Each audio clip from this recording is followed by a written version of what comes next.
오늘 설교 제목이 율법에서 복음으로 12절 말씀, 제사 직분이 바꾸어졌으니 졌은즉 율법도 반드시 바꾸어지리니. 제사 직분, 즉 제사장 제도가 바꾸어졌다는 거예요. 그래서 율법 전통에서 오는 그 제사장 직분에서부터 멜기세덱의 반차를 따르는 단 한 분 영원한 대제사장 예수 그리스도, 그분만이 영원한 제사장이기 때문에, 그리고 그 대제사장이신 주님을 따르는 우리 예수 믿는 우리들이 왕같은 제사장이 된 이 직분이 바뀌었기 때문에 율법도 바꾸어지리니. 그래서 오늘 말씀이 율법에서 복음으로, 그런 제목으로 말씀을 드리려고 그럽니다. 오늘 1절 말씀 그 앞부분을 보면 이렇게 되어 있어요. 잘 들어보십시오. 레위 계통의 제사 직분으로 말미암아. 지금까지, 그러니까 예수님 승천하시기 전까지 하나님의 법에 의하면 제사 직분은 이 레위 계통의 제사 직분만이 있었다는 겁니다. 레위 계통의 제사 직분이란 무슨 이야기냐 하면, 레위 지파는 이스라엘 12지파 가운데 하나예요. 그러면 누가 제사장이 되고 또 제사장을 도와서 이 제사장이 하는 일들을 섬기는 역할을 하는가? 그것은 오직 레위 지파 사람들만 가능했습니다. 레위 지파 가운데서도 특별히 아론이라고 하는 이가 있죠. 이 아론이 첫 번째 대제사장인데 이 아론의 자손들이 제사장이 됩니다. 그들도 레위 지파였어요. 그리고 아론의 직계 자손들은 아니지만 레위 지파에 속해 있는 사람들은 레위인으로서 성전에서 제사장을 도와서 성전을 섬기는 일들을 했습니다. 그러니까 성가대 역할도 레위인들이 했고, 성전 문지기 역할도 레위인이 했고, 여러 가지 음식을 만든다든지 이런 일조차도 레위인들이 했다는 말이지요. 자, 그런데 이것만으로는 이 제사 직분으로 사람을 온전하게 할 수 없었다. 그래서 멜기세덱의 반차를 따르는 다른 한 제사장을 세웠다는 거예요. 지금 이 말씀을 지금 히브리서에서 계속해서 반복해 주고 있어요. 전통적으로는 모세 율법에 의해서 이 레위 계통의 제사 직분만이 있었는데, 그런데 이 레위 후손이 아닌, 또 아론의 후손도 아닌 멜기세덱의 반차를 따르는 제사장이 생겼다는 거지요. 지금 말씀 가운데 13절, 14절도 우리 한번 같이 한번 읽어볼까요? 13절, 14절 다 같이 시작. 이것은 한 사람도 제단 일을 받들지 않는 다른 지파에 속한 자를 가리켜 말하는 것이라. 우리 주께서는 유다로부터 나신 것이 분명하도다. 이 지파에는 모세가 제사장들에 관하여 말한 것이 하나도 없고. 자, 우리가 잘 알다시피 예수님은 유다 지파예요. 그러면 유다 지파는 제사장을 한다든지 성전에서 봉사할 수 있도록 모세 율법에서 말해준 적이 한 번도 없다는 거지요. 그런데 어떻게 예수님이 제사장이냐 말이죠. 예수님은 분명히 유다 지파인데, 그래서 15절에 멜기세덱과 같은 별다른 한 제사장이 일어난 것을 보니 더욱 분명하도다. 멜기세덱과 같은 별다른 한 제사장, 그가 누구예요? 예수님이라는 말입니다. 멜기세덱이라고 하는 사람은 모세의 율법 이전에 모세의 율법에 의해서 아론의 후손이 제사장이 되고 모세의 율법에 의해서 레위 지파 속한 사람들만 레위인이 되어서 성전을 봉사하게 되는데, 이 율법이 있기도 전에 오히려 이스라엘 백성들의 가장 중요한 조상이라고 할 수 있는 아브라함까지 11조를 바치게 된, 성경에 갑자기 등장했지만 그러나 성경에 분명히 그의 정체를 제사장이라고 명명해 준 멜기세덱이라고 하는 사람이 창세기에 등장하게 되는데, 바로 이 멜기세덱의 반차를 따라서 제사장 된 분이 예수님이다. 이것을 다시금 지금 계속 반복해 주는 거예요. 히브리서는 예수 믿는 히브리인들, 예수 믿는 유대인들이 예수 믿다가 지금 막 흔들리기 시작했단 말이에요. 그래서 사도가 예수 믿는 유대인들이 더욱 견고하게 예수님을 잘 믿도록 하기 위해서 보내준 서신이 히브리서예요. 자, 유대인들 입장에서 예수 믿는 유대인들은 유대교에서부터 돌이켜서 예수 믿는 사람이 되었습니다. 그런데 유대교 세상이에요. 아직은 그 나라가 히브리인들이 살고 있는 이스라엘 땅이란 말이죠. 이스라엘 땅에서 온 천지가 유대 종교 하나로만 통일되어 있는 그 속에서 예수 믿는 신앙생활을 한다는 것이 보통 어려운 게 아니지요. 만나는 사람마다 너 이단이라고 이야기하고 있지. 뿐만 아니라 예수님을 처음 믿을 때는 성령의 능력으로 강력한 역사도 경험을 했고, 그렇지만 시간이 지나도 예수님은 재림하시지 않고 예수 믿는다라고 하는 바람에 유대 사회에서 불이익은 자꾸만 당하고 있고, 결정적으로 신앙생활을 하는데 이들에게는 제사 지냈던 경험들이 있단 말이에요.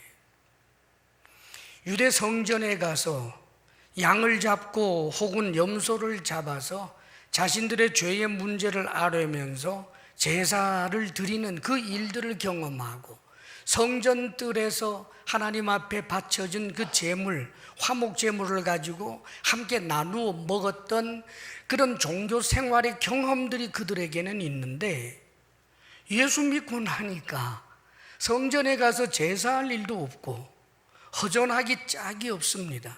헛헛하단 말이에요. 그것뿐입니까? 절기가 되면 이스라엘 백성들 남자들은 대부분 이제 예루살렘 성전으로 몰려갑니다.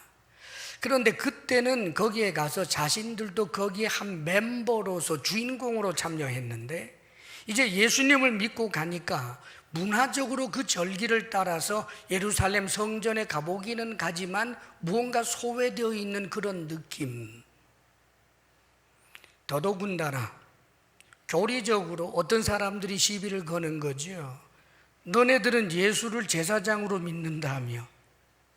예수가 어떻게 제사장이 될 수 있니? 모세 율법에 의하면 레위 지파에 속한 사람들만 제사장, 그 가운데서도 아론의 후손들만 제사장이 되는데, 너희들이 믿는다는 예수는 유다 지파지 아론의 후손이 아니잖아. 그런데 어떻게 제사장이라는 거야? 그럴 때마다 할 말은 없고 끊임없이 지금 흔들리고 있는 것입니다. 자, 그런데 지금 히브리서 기자는, 이 사도는 예수님은 분명히 아론의 후손이 아니다. 예수님은 레위 지파가 아니다. 너희들이 알다시피 유다 지파다. 그러나 유다 지파지만 레위 지파에 속한 사람이 아니지만 제사장이 되었던 인물이 하나 있지 않냐? 모세의 율법이 생기기 전에 이미 창세기에 등장하는 아브라함을 만났던 멜기세덱이라고 하는 제사장이 성경에 분명히 있잖아. 예수님은 이 멜기세덱과 같은 제사장이야 라고 지금 사도가 이야기를 해주고 있는 것입니다. 그런데 여기에 사실은 좀 문제가 있어요. 그렇다면 예수님이 멜기세덱의 반차를 따르는 제사장이라고 하는 것을 도대체 무엇으로 증명하느냐라고 하는 문제가 따라와요. 왜냐하면 예수님은 레위 지파에 속하지 않고 유대 지파에 속한 사람이지만 제사장이 될 수 있는 거야라고 말하는 이 논리 속에는 다른 사람들도 그렇게 황당한 논리를 펼 수 있는 위험이 있기 때문이에요. 이를테면 이런 겁니다. 어떤 사람이 이스라엘에 유다 지파로 왕이라고 하십시다. 왕이면서 자기가 제사장처럼 제사 직무를 감당하려고 하면서 이렇게 말한다고 하자고요. 성경에 보면 모세의 율법을 따라 레위 지파에 속한 사람이 아니면서도 이 율법이 있기 전에 멜기세덱이라고 하는 사람이 제사장으로 있잖아. 나도 유다 지파지만, 내가 저 레위 지파에 속하지 않았지만 나도 제사장 직무할 수 있는 거야 라고 어떤 왕이 큰 소리를 친다면 여기에 대해서 할 말이 없을 수 있는 참으로 위험한 이야기를 하고 있는 것입니다. 그렇기 때문에 그러면 도대체 누가 멜기세덱의 반차를 따르는 제사장이라고 주장할 수 있느냐 말이에요. 누구나 다 할 수 있잖아요. 레위 지파에 속하지 않은 아무 사람이나 너도 제사장이야, 나도 제사할 수 있어 라고 말하는 그런 논리를 펼 수 있는 대단히 위험한 이야기를 합니다. 그렇기 때문에 멜기세덱의 반차를 따르는 제사장이려면 반드시 거기에 대해서 자기 자신이 멜기세덱의 반차를 따르는 제사장이라고 하는 분명한 증명을 해낼 수 있어야 하는 것입니다. 자, 이제 16절 말씀을 우리 한번 보겠습니다. 16절 다 같이 시작. 그는 육신에 속한 한 계명의 법을 따르지 아니하고 오직 불멸의 생명의 능력을 따라 되었으니, 우리 예수님이 멜기세덱과 같은 별다른 한 제사장인데, 그러기 위해서 우리 주님은 어떻게 하셨느냐 하면, 우리 주님은, 예수님은 육신에 속한 한 계명의 법을 따르지 아니했다라고 지금 사도는 가르쳐 줍니다. 육신에 속한 한 계명, 육신에 관계되는 한 계명의 법, 레위 계열에 속한 제사장이나 레위인들이 그들의 제사장 직무를 할 수 있었던 한 계명의 법은 뭐냐 하면 육신에 속한 한 계명이에요. 육신에 관계되는 계명이다 그 말입니다. 이것은 무슨 소리냐 하면 모세의 법에 의해서 제사장이 되는 사람은 제사장의 자격에 대해서 이를테면 어떤 자격증이 필요 없어요. 공부를 어디까지 해야 된다? 그런 거 없어요. 어떤 능력이 있어야 된다? 그런 것도 없어요. 국가가 공인해주는 자격증이 있어야 한다? 그런 거 없어요. 인품이 어떻게 되어야 된다? 그런 것 하나도 없어요. 오직 육신에 속한 것 하나만 조건으로 내걸어요. 누구의 후손이면 됩니까? 아론의 후손이면 제사장이 돼요. 그래서 육신에 속한 한 계명이라고 말하는 것입니다. 레위인들도 마찬가지. 누가 성전에서 섬기는 일을 할 수 있는가? 자기가 그냥 레위 지파에서 태어난 거예요. 그래서 육신에 속한 한 계명을 따라 제사 직무를 하던 사람들입니다. 이 레위인이라든지 특별히 제사장의 자격에 대해서 레위기에서 말씀해 주는 내용이 있기는 합니다. 성경에 보면 특별히 레위기 21장 17절 이하에 보면 이런 말씀이 있어요. 여러분 잘 들어보세요. 아론에게 말하여 이르라. 누구든지 너희 자손 중 대대로 육체에 흠이 있는 자는 그 하나님의 음식을 드리려고 가까이 오지 못할 것이니라. 누구든지 흠이 있는 자는 가까이 하지 못할지니 곧 맹인이나 다리 저는 자나 코가 불완전한 자나 지체가 더한 자나 발 부러진 자나 손 부러진 자나 등 굽은 자나 키 키 못 자란 자나 눈에 백막이 있는 자나 습진이나 버짐이 있는 자나 고환 상한 자나 제사장 아론의 자손 중에 흠이 있는 자는 나와 여호와께 화제를 드리지 못할지니 그는 흠이 있은즉 나와서 그의 하나님께 음식을 드리지 못하느니라. 그는 그의 하나님이 음식이 지성물이든지 성물이든지 먹을 것이나 휘장 안에는 들어가지 못할 것이요 제단에 가까이 하지 못할지니 이는 그가 흠이 있음이니라. 여기서 제사장 자격을 말할 때 인품을 이야기하는 것도 아니고 인격을 말하는 것도 아니에요. 제사장이 되려면 아론의 후손이면서 몸이 건강하면 된다는 거예요. 그렇기 때문에 모세의 법에 의하여 제사장직을 감당하던 이들은 전부 어떤 것이었느냐 하면 육신에 속한 한 계명, 거기에 따라서 제사장이 되고 혹은 레위인이 되어서 일을 했을 뿐이라는 말이죠. 그런데 우리 주님께서는 바로 이런 육신에 속한 한 계명을 따라서 제사장이 된 분이 아니라는 거예요. 우리 주님은 유다 지파시고 레위 지파가 아니고 아론의 후손이 아니지만 제사장인데 어떤 제사장이냐? 멜기세덱의 반차를 따른 제사장이다. 그렇다면 예수님이 멜기세덱의 반차를 따른 제사장이라는 것을 어떻게 증명할 수 있느냐? 오직 불멸의 생명의 능력을 따라 되었으니 라고 말합니다. 우리 주님은 불멸의 생명의 능력을 가진 분이에요. 누가 이 멜기세덱의 반차를 따를 수 있느냐? 멜기세덱은 나중에 등장하게 된 영원한 제사장을 예표하는 인물인데 성경은 의도적으로 멜기세덱에 관한 창세기에 등장하는 멜기세덱에 관한 모든 정보가 하나도 없어요. 누구에게서 태어났는지, 족보가 무엇인지, 언제 죽었는지 그 사람에 대한 아무런 정보가 없고 성경 속에는 창세기를 펼 때마다 그는 항상 제사장으로 지금도 살아있는 존재와 같은 그런 존재처럼 하나님은 그에 대하여 침묵하고 있다는 말입니다. 그렇다면 멜기세덱의 반차를 따르는 자는 누구냐?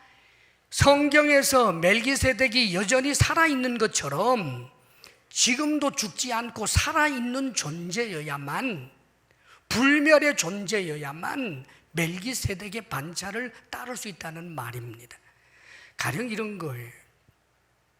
요즘 우리나라가 종종 보면 자기가 재림 예수라고 말하는 사람들이 있으면 내가 그리스도야, 재림 그리스도야, 내가 하나님이야, 얘 말은 다 할 수 있어요.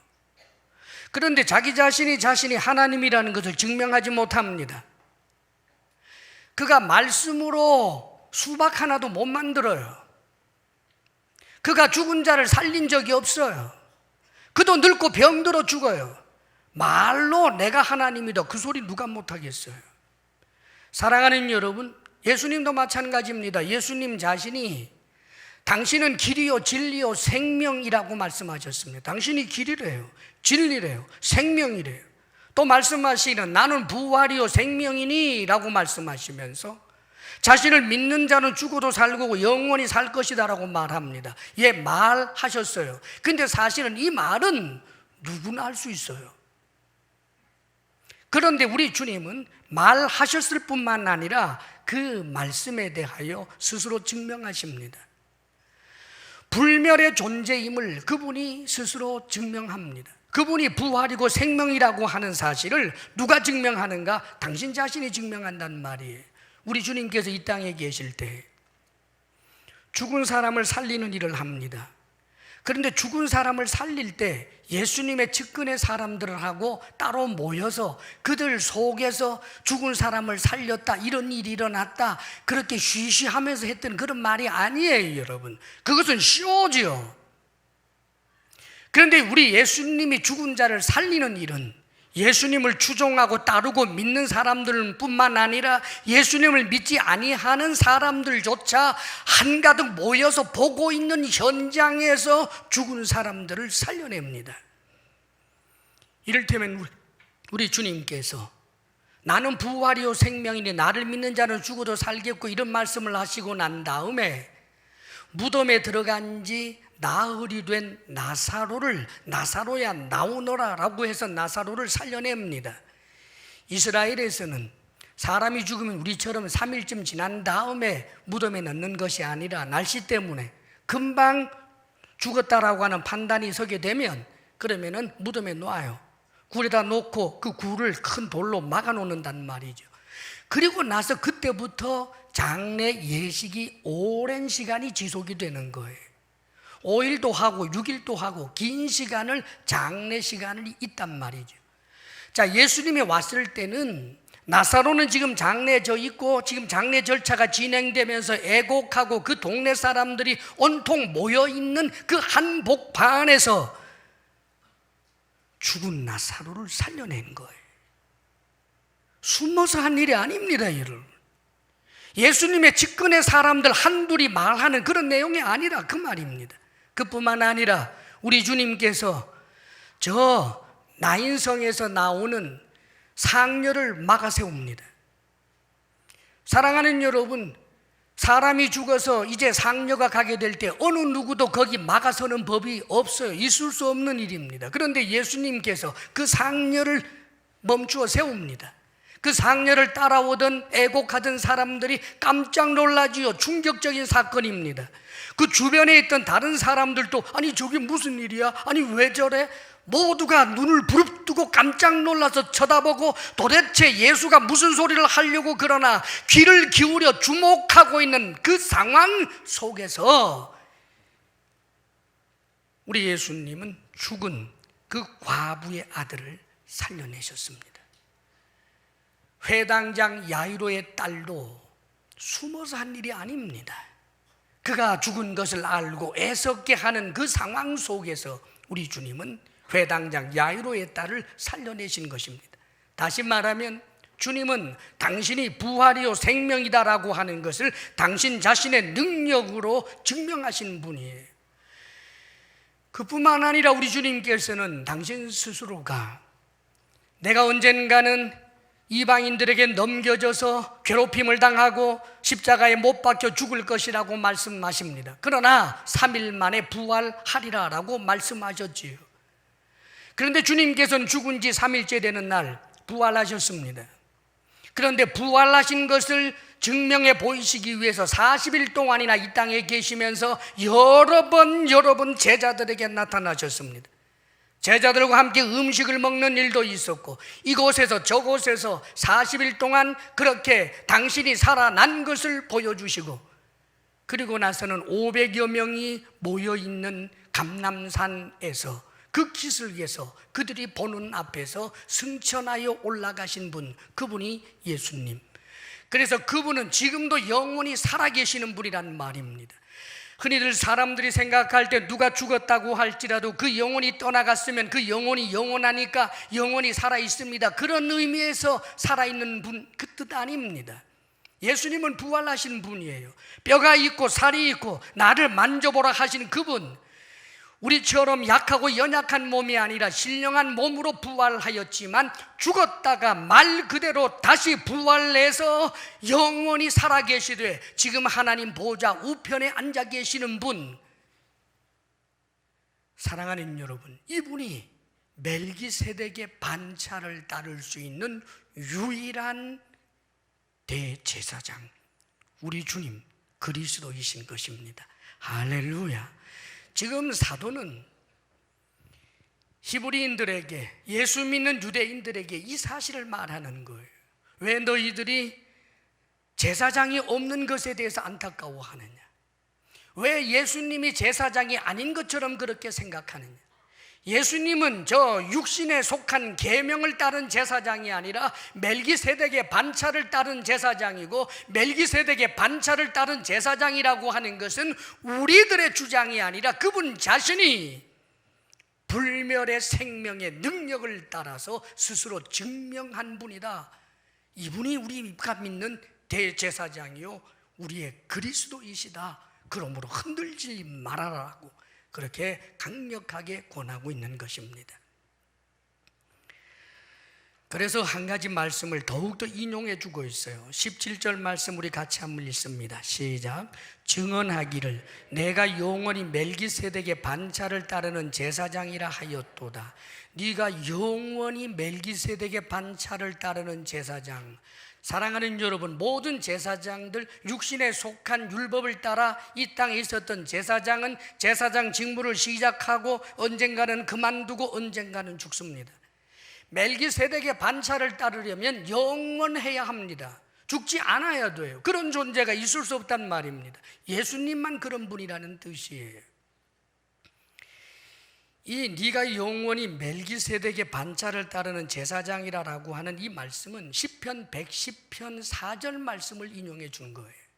시편 110편은 이스라엘 사람들이 가장 일반적으로 잘 알고 있고 붙들고 있는 메시아 사상의 근거가 되는 아주 중요한 성경이 시편 110편이에요. 이 시편 110편은 누가 쓴 시냐 하면 다윗이 쓴 시예요. 다윗이 쓴 시인데 이 시편을 읽어보면 여러분 나중에 집에 가서 시편 110편 꼭 좀 한번 읽어봐요. 시편 110편 전체가 다윗이 쓴 시인데 이 시를 메시아 예언시라고 그렇게 분류되어 있어요. 메시아 예언시입니다. 그런데 시편 110편 1절에 다윗이 이렇게 시작하며 노래합니다. 여러분 잘 들어봐요.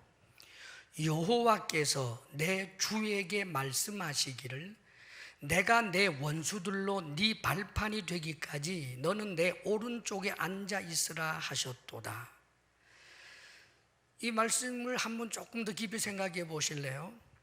보통 다윗은 여호와 하나님을 항상 주님이라고 불렀던 사람입니다. 그런데 지금 다윗이 어떻게 지금 시를 쓰고 있느냐면 성령의 감동이 되어서 그리스도를 주라고 부르는데 이렇게 말하는 거예요. 여호와께서 내 주에게, 여호와가 주님이신데 또 다른 주님을 지금 이야기해요. 여호와께서 내 주에게, 즉 그리스도에게 말씀하시기를 내가 내 원수들로 네 발판이 되기까지 너는 내 오른쪽에 앉아 있으라 하셨도다. 지금 다윗은 성령의 감동으로 말미암아 진정한 메시아가 이 땅에 살다가 이제 승천해서 하나님 보좌 우편에 앉아 있는 것을 지금 영적인 눈으로 놀랍게도 그것을 지금 시로 쓰고 있는 거예요. 그러면서 이 시편을 계속해서 보게 되면 5절에는 이렇게 되어 있어요. 주의 오른쪽에 계신 주께서, 주의 오른쪽에 계신 주께서 그의 노하시는 날에 왕들을 쳐서 깨뜨리실 것이라. 주의 오른쪽, 주는 여호와 하나님이에요. 주의 오른쪽에 계신 주님 누구예요? 그리스도예요. 이 그리스도께서 그의 노하시는 날에 왕들을 쳐서 깨뜨리실 것이라. 다시 말하면 우리 주님이 나중에 재림하셔서 세상을 심판하시게 되는 거잖아요. 지금 그것을 성령의 감동이 되어서 이것을 쓴 것입니다. 그러나 이것을 진정으로 이해할 수 있는 사람들은 예수님이 오셔서 부활 승천하기까지 이 말씀을 제대로 이해할 수 있는 사람들은 없었어요. 다만 이것은 메시아가 엄청난 분이 오게 될 것이다라고 어렴풋이 알고 있었지 이것을 이해할 수는 없었단 말이지요. 그런데 여기에 재미있는 일화가 숨겨져 있어요, 여러분. 전날에 마태복음 22장에 보게 되면 예수님을 반대하는 성경에 능통하다라고 하는 율법학자들이라든지 바리새인들, 제사장들 이런 사람들이 예수님과 논리적인 싸움을 하자고 대들어요. 그래서 예수님을 망신 주고 예수님이 배우지 못한 사람이니까 그 논리의 밑바닥을 드러내도록 하기 위해서 예수님이 늘 주장하고 있는 부분을 미묘한 것을 가지고 논리적 접근을 하지요. 그 중에 하나가 이런 것입니다. 예수님을 아주 힘들게 하려고 한 말인데, 선생님, 우리가 가이사에게, 다시 말하자면 로마 황제에게 세금을 바치는 것이 옳습니까? 잘못된 것입니까? 아주 못됐죠. 이것은 올무를 놓는 거예요. 예수님이 뭐 로마 황제에게 세금 바쳐라 그러면 매국노라고 이제 공격하려고 그러고, 또 로마 황제에게 바치지 말라 그러면 로마 당국에 고발해서 예수님을 감옥에 쳐넣기 위해서 하는 말입니다. 그런데 예수님은 아주 기묘한 방법으로 가이사의 것은 가이사에게, 하나님께 드릴 것은 하나님께 드려라 그러면서 이제 그 자리를 벗어나는데, 이들이 깜짝 놀랍니다. 도대체 흠 잡을 길이 없도록 하지요. 그리고 난 다음에 이들이 더 기가 막힌 것을 가지고 이야기를 해요. 제사장 계열의 사람들, 사두개인들이 와서 하는 말이 이렇게 말했습니다. 선생님, 모세의 법에 의하면 형이 결혼을 했지만 자식을 낳지 못하고 죽게 되면 그 둘째가 형의 아내인 형수를 취해서 자기 아내로 삼아 아이를 낳으면 그 아이를 형의 후사를 잇도록 했습니다. 자, 그런데 7 형제가 있는데 형이 아이를 낳지 못하고 죽어서 둘째가 그 형수를 취했는데 역시 아이를 낳지 못하고 죽었고, 그 다음에 셋째도 그랬고 넷째도 그랬고 다섯째, 7째까지 다 그랬는데, 그러면 당신은 늘 부활을 이야기하는데 부활하고 날 때는 이 여인은 누구의 아내가 되는 것입니까? 아주 못된 이야기를 한 거예요. 그러자 주님께서 하신 말씀이, 너희가 부활의 하나님의 능력도 모르고 부활에 대해서도 알지 못했기 때문에 오해하고 있구나. 나중에 부활의 날에는 우리가 장가가고 시집가지 않고 천사처럼 되는 것이란다. 성경 좀 읽어라 말하자면 그렇게 혼내는 장면이 나와요.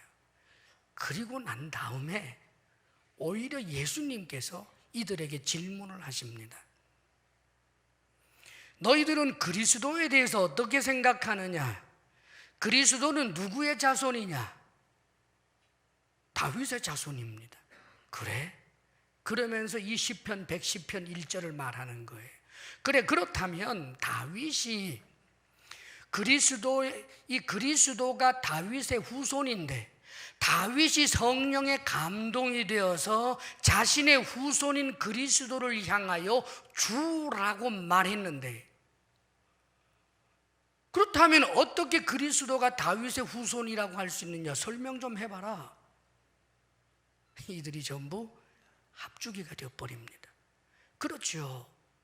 그리스도는 분명히 다윗의 후손으로 오는 게 맞는데, 그런데 다윗이 여호와께서 내 주에게 그리스도를 주님이라고 고백하고 있고 하나님 보좌 우편에 앉아 계신 주님이라고 고백한다면 다윗이 자신의 후손에게 어떻게 주라고 말할 수 있느냐?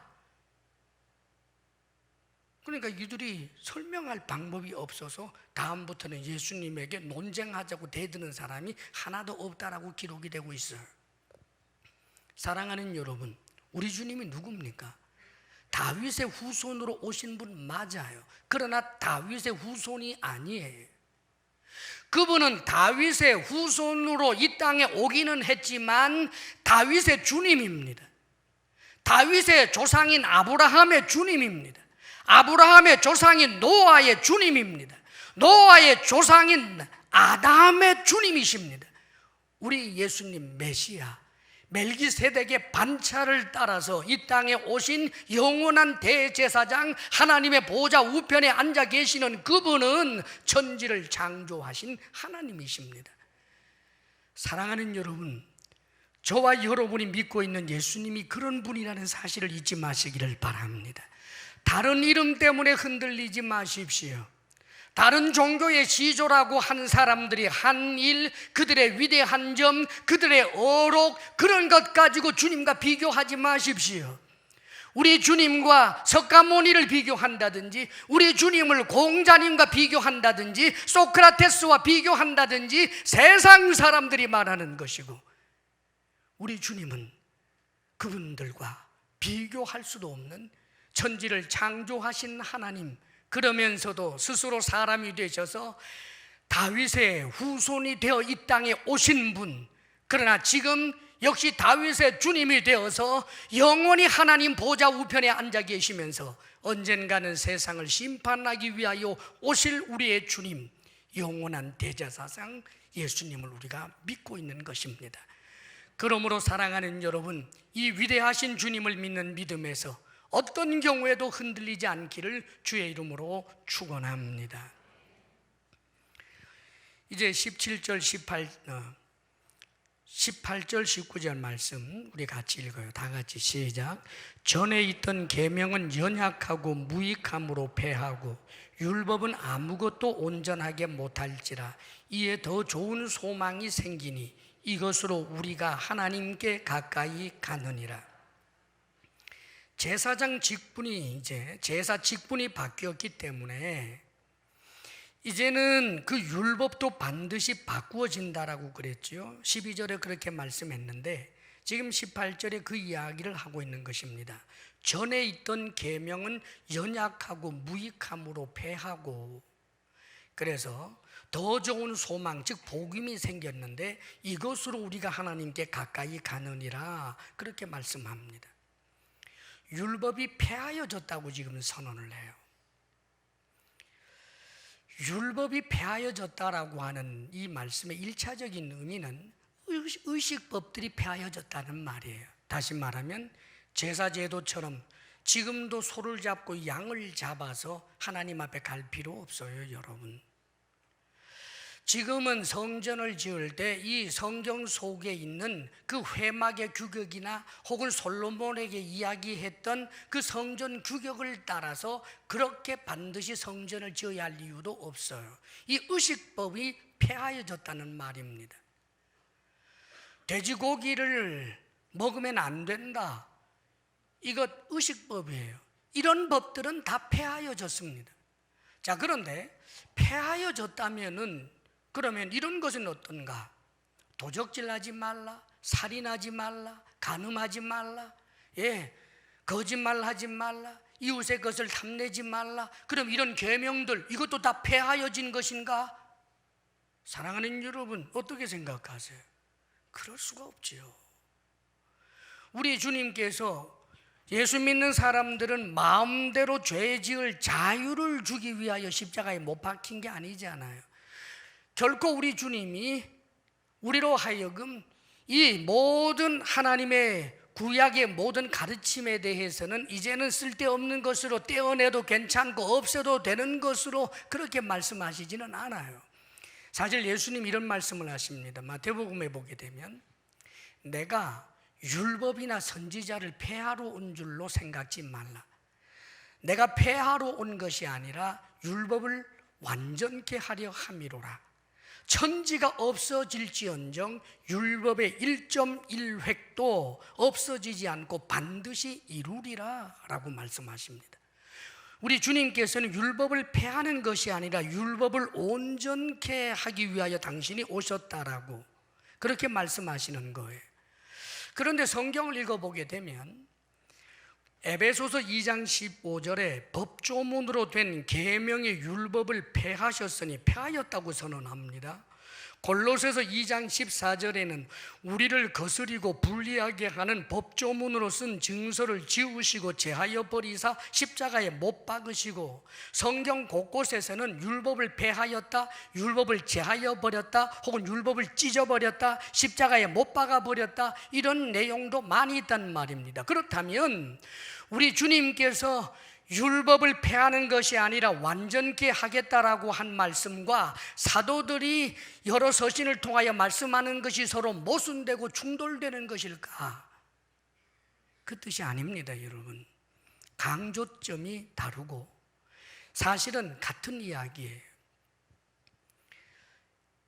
율법은 뭐냐 하면 어떤 면에서는 사람을 죽이는 법이에요.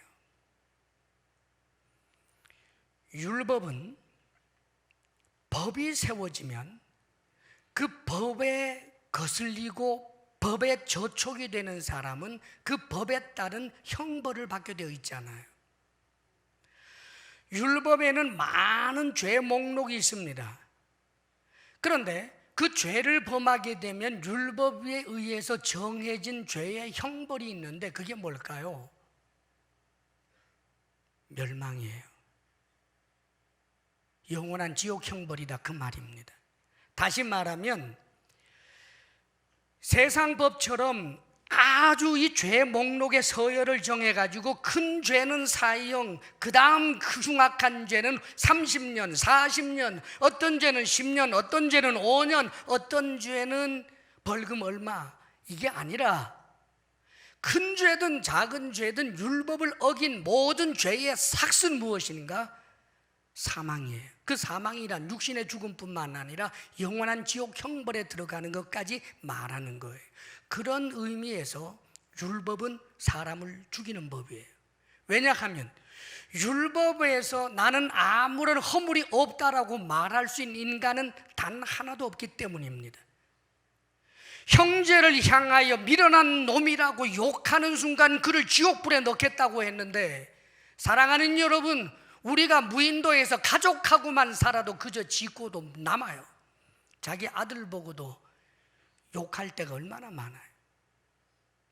죄의 삭은 무엇인가? 영원한 사망이기 때문에, 그래서 이 율법은, 그 율법이 우리에게 적용되고자 하면 사람을 죽이는 법일 수밖에 없는 겁니다.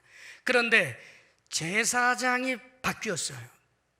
예수님이 영원한 멜기세덱의 반차를 따라서 제사장이 되면서 이 율법이 완전해졌어요. 율법이 바뀌어졌어요. 그래서 이제는 이 율법으로 적용을 하지 않아요. 그런 면에서 폐하여졌다고 말하는 것입니다. 다시 말하면 나는 거짓말을 많이 한 사람이고 내가 도적질을 많이 한 사람입니다. 도둑질 하다가 감옥에까지 간 사람입니다. 이 도둑질한 증거가 명명백백한 정말 도둑놈입니다. 그런 내가 감옥에서 예수님 믿었습니다. 그랬더니 율법에서 도둑질 하지 말라, 도둑질을 했기 때문에 너는 지옥 형벌이다라고 하는 이 법 적용 자체가 없어졌어요. 그런 면에서 율법이 폐하여졌다라고 말하는 것입니다. 그러나 동시에 폐하여진 것만이 아니라 이제 이 법은 은혜의 법이 되는 거예요. 자, 그렇다면 내가 이제는 도둑질 마음대로 하면서 살아야 되는가? 그게 아니에요. 하나님께서 계명을 주실 때는 그 계명에 하나님의 마음이 있어요. 살인하지 말라, 간음하지 말라, 도적질하지 말라, 거짓 증거하지 말라, 남의 것을 탐내지 말라. 사랑하는 여러분, 여기에는 하나님의 마음이 있습니다. 이웃을 사랑하라, 네 몸처럼 사랑하라. 사랑하는 여러분, 이제는 은혜의 법을 따라 살아가는 것입니다. 내가 도적질 하지 않은 것, 그거 하나로 만족하는 것이 아니라, 법 적용을 하면 나는 죽을 수밖에 없지만 은혜의 법을 따라서 그 법 적용이 내게 영원한 지옥 형벌로 드리워지지 않고 멜기세덱의 반차를 따르는 영원한 대제사장으로 말미암아 내가 영생을 누리게 되었고 하나님 앞에 의로운 자가 되었으니, 그러나 이것은 전적으로 하나님의 은혜로 된 것이니 이제는 은혜의 법을 따라 살자. 그러므로 더욱더 은혜의 법을 따라 살려고 노력하는 것, 이것을 이야기하는 거예요. 도둑질하지 않는 것으로 만족하는 것이 아니고 이웃을 사랑하고 이웃을 선대하고 나누어주고 베풀고 은혜의 법을 따라 살아가는 것입니다. 내가 누군가에게 나누어 줄 때 나는 나누어 주었는데 너는 왜 나누어 주지 않느냐라고 할 때는 내가 다시 은혜라는 이름으로 율법자로 바뀌는 것이지만, 하나님이 내게 주신 은혜가 너무나 감사해서 나누고 베풀며 살고자라고 하는 것은 전적으로 주님의 은혜에 초점을 맞춘다면 그는 은혜의 법을 따라가는 사람이 되는 것입니다. 사랑하는 여러분, 지금 신앙생활을 하면서 특별히 우리 한국 땅에 가장 힘들게 하는 게 무엇일까요? 한국 교회가 가장 힘들고 어렵게 되고 이렇게 계속해서 위신이 추락하게 되는 이유가 뭘까요? 교회는 은혜의 법을 따라 살아가야 하는 공동체입니다. 율법으로 살아가는 것이 아니라 은혜의 법을 따라간다는 말이에요. 나도 도둑놈이고 너도 도둑놈인데 하나님의 은혜의 법으로 너도 의인이 되고 나도 의인이 된 거예요. 나도 거짓말장이고 너도 거짓말장인데, 나도 살인자고 너도 살인자인데, 하나님의 은혜의 법을 따라서 우리를 의인으로 삼아주신 그 하나님을 찬양하며 그 은혜에 감격적으로 응답하며 살아가야 하는 공동체가 교회라는 말입니다. 그런데 안타깝게도 끊임없이 정죄해요. 끊임없이 정죄합니다. 죄를 찾아내고 들추어내고 숨기워진 것을 끄집어내면서 계속해서 의의 깃발을 하면서 너는 잘못됐고 나는 옳다라고 하는 이 싸움을 교회마다 그렇게 하고 있어요. 사랑하는 여러분, 얼마나 안타까운 일인지 모릅니다.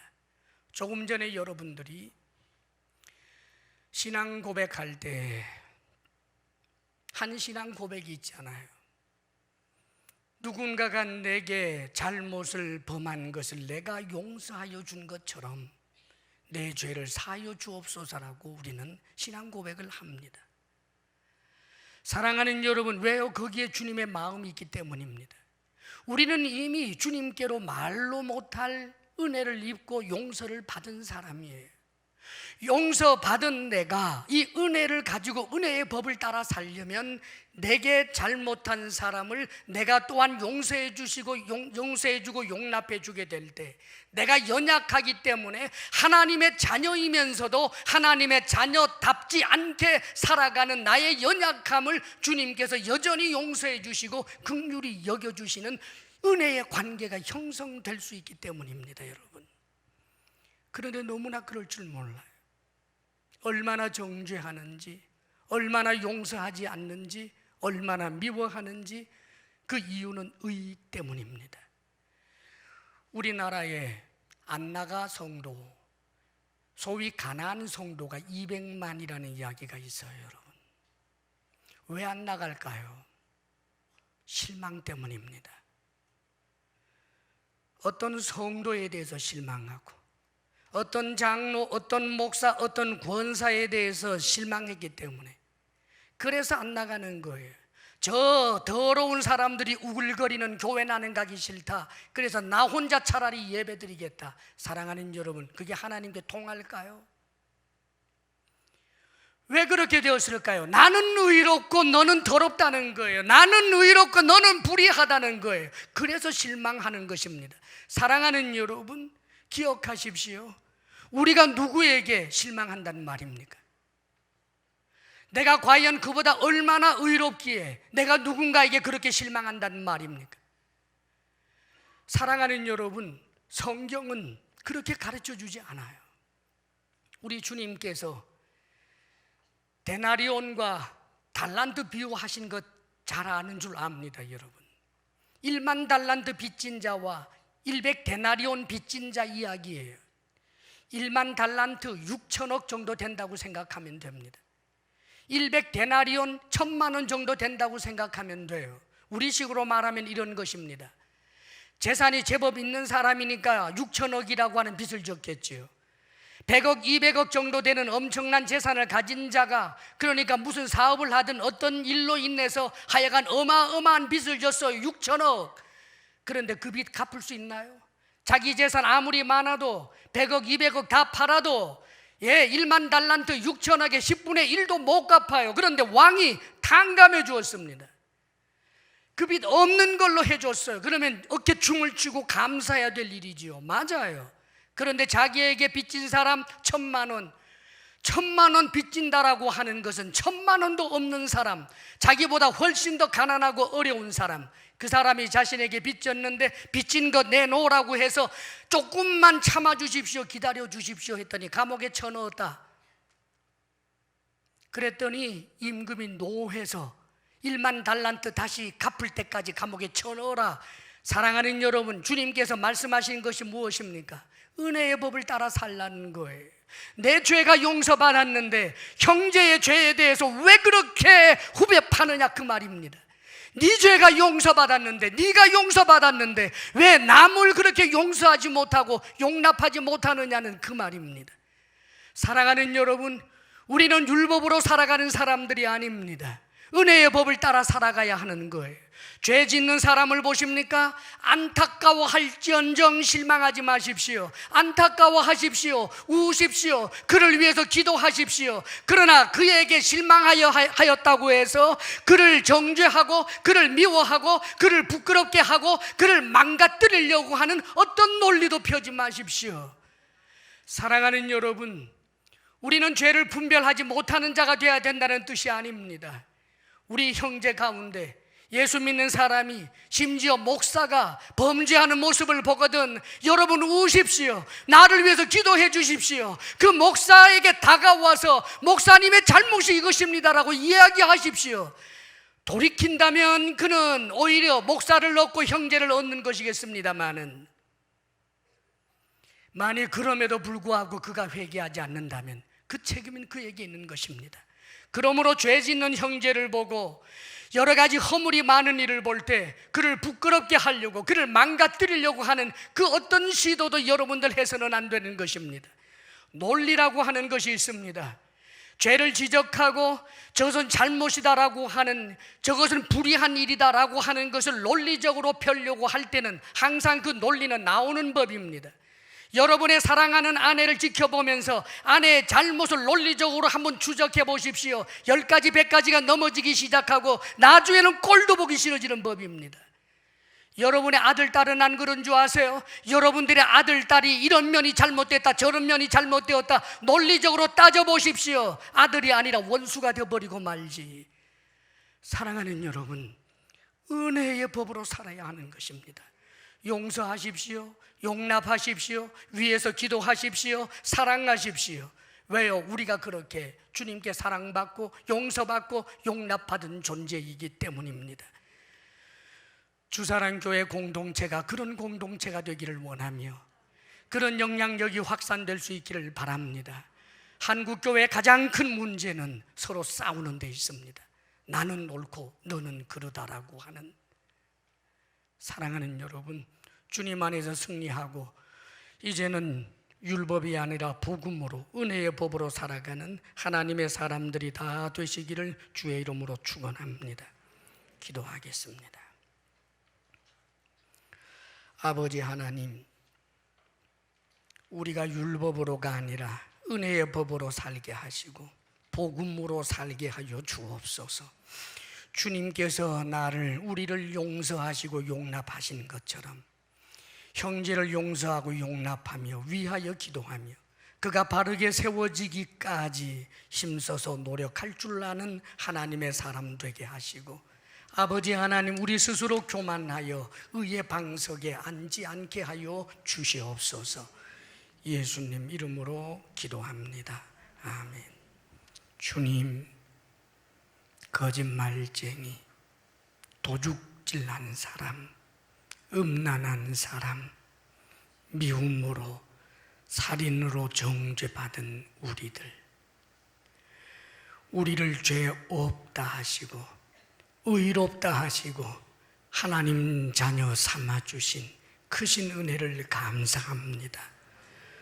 무서운 율법으로 우리를 적용하지 않고 은혜의 복음으로 우리를 적용하여 하나님의 크신 은혜 가운데 거하게 하셨사오니 이제는 이 은혜에 합당한 삶을 살도록 오 성령이여 우리를 충만하게 하여 주옵소서.